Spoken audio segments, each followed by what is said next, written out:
The crimes against humanity trial of Kenya's Deputy President William Ruto and his co-accused Joshua Arap Sang continues at The Hague this week, but as Ruto takes the hot seat again, the fate of his boss, President Kenyatta, remains unknown. Much has been said about the role of the International Criminal Court, especially towards this case. During the duration of the trial, we've heard claims that the court unfairly targets Africa. Yesterday, during a speech at the University of Pretoria, Deputy President Kgalema Motlanthe said that the ICC is an indispensable justice organ that should complement the African Court on Human Rights. Now in studio to talk a bit more about the ICC's Russian expert in international law, Professor Alex Mezyaev. Good morning to you, sir, and thank you for joining us. Good morning. Interesting day yesterday with what our Deputy President said. I wanted to ask you about the ICC, how it works at the moment, and really why it was established and the purpose for its establishment initially. First of all, let me thank you very much for the invitation.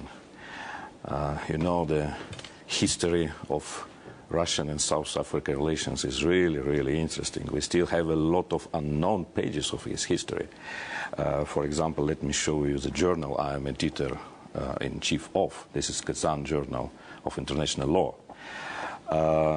It is a special edition which completely dedicated to South Africa, namely to 20th anniversary of democracy in South Africa, and we published interesting materials of unknown and not very well known pages of history between Russia and South Africa. For example, evacuation of Umkhonto we Sizwe and Soviet Union and many others. So thank you very much. It's a privilege to be here in South Africa.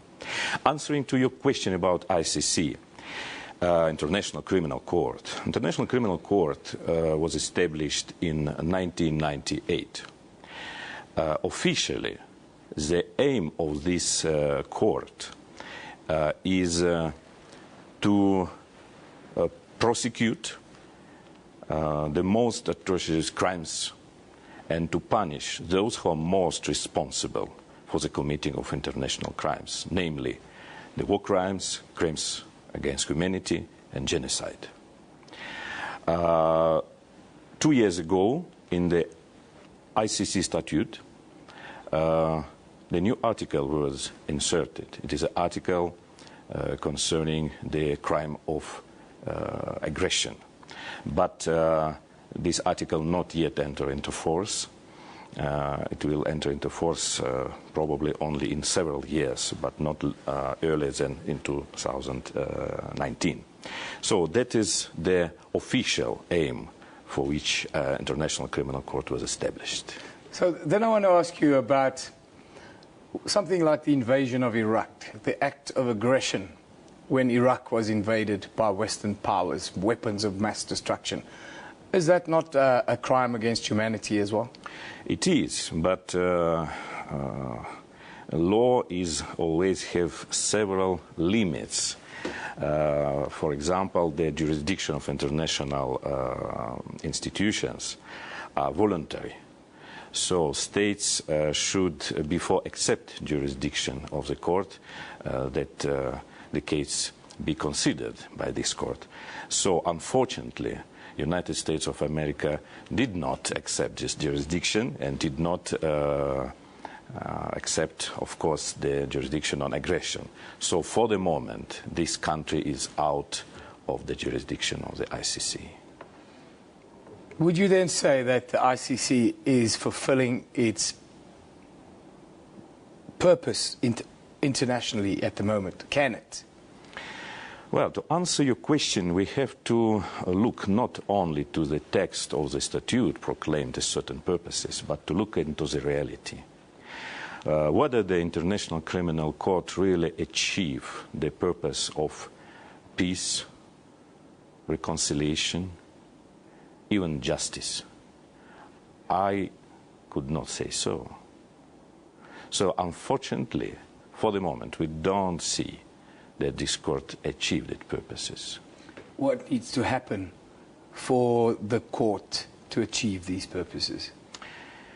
You know, to understand why ICC not achieved its purposes. We need to understand what is this court in reality. But to understand it is not easy. We could not just analyze what ICC is doing, but to analyze the environment in which this court operates, to see what is all this system of international criminal justice, how it's working. And if we look into this context, we could notice quite strange things. For example, delivering a certain decisions, the international courts are violating international law. It sounds strange, but in fact, when we look into all these decisions in the whole context, we start to realize that all these violations of international law are very consistent. And these violations are quite astonishing. For example, International Criminal Tribunal for the former Yugoslavia adopted decisions which is directly violated the conventions already existed international law. In several decisions, these courts adopted measures that violated the already existed human rights law. Yeah. And when we take all these decisions as a whole,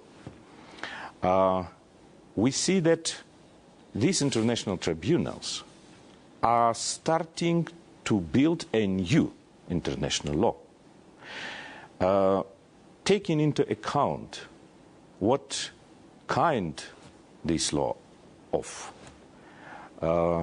I could call this law as regressive international law, because it's lowering human rights standards, it's violating already existing norms of international law. So, in my opinion, the real purpose of International Criminal Court was to establish a new body of international law. Yeah. And after you realize that, it became clear why ICC is not achieving its officially proposed purposes. Finally, I want to ask you about the impact on Africa, and what about African leaders who feel that they are being unfairly targeted and that they are seen to be easy targets of the International Criminal Court?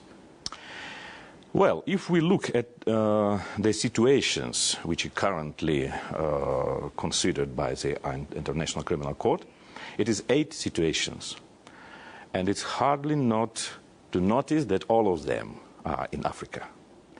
That brings us to the question whether the International Criminal Court considered that the international crimes committed only in Africa and all international criminals live in Africa. According to the ICC, it seems to be so.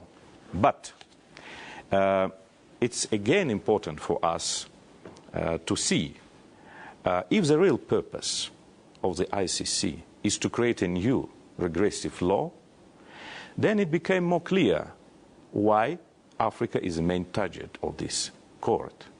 Because, unfortunately, African continent was a polygon for the approbation of many, many bad things in our history.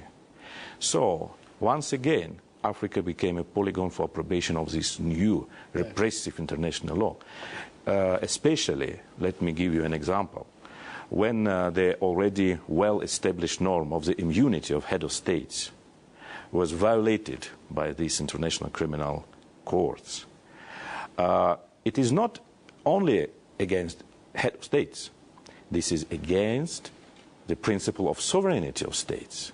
Yeah. So imagine where the West could approbate such a law only in Africa. Unfortunately, we are facing that situation.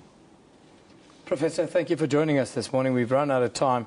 I could continue with you for quite a bit more, but that's not the nature of television. Thank you for joining us. Thank you very much. That's Russian expert in international law, Professor Alex Mezyaev. Now, President Jacob Zuma will